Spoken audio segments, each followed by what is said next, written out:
Chỗ ơi, trời mẹ, cháu tiên nó quạ vui đi. Mau bắn lẹ muốn đi, đừng là bỏ đi. Ô cả ta luôn, mau mày phải chấn pin, mau con, khủng bắn na đấy.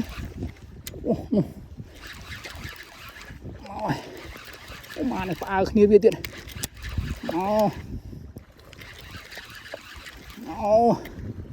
Trời mẹ, chỗ tí đây.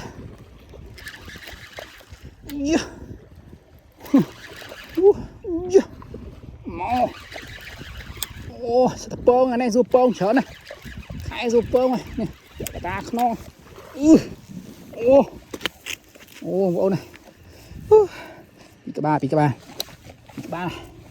Anh xoay bông này. Bông này. Clip chẳng nhé.